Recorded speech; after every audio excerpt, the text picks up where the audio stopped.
வணக்கம். நான் அந்த ஈஸ்வரன். BS6ல் புதிய விஷயங்களை கற்றுக்கிட்டே இருக்கும் ஒவ்வொரு நாளும். அந்த விதத்தில் இது ஒரு புதிய கம்ப்ளைண்ட்டு என்னன்னு பார்ப்போம்.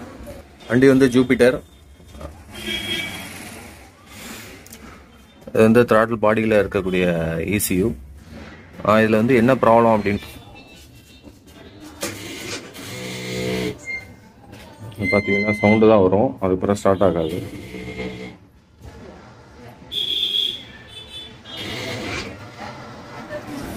இந்த வண்டி பார்த்தீங்க அப்படின்னா செல்ஃப்லையும் ஆகலை. சரி, கிக்கரில் ஸ்டார்ட் பண்ணலாம் அப்படின்னு பார்த்தா கிக்கர்லேயுமே ஸ்டார்ட் ஆகலை. என்ன தான் உதச்சாலும் கிக்கர்லேயும் ஸ்டார்ட் ஆகலை. அதுக்கப்புறம் பேட்ரி மாற்றணும் தான் ப்ராப்ளம் சொல்லும்.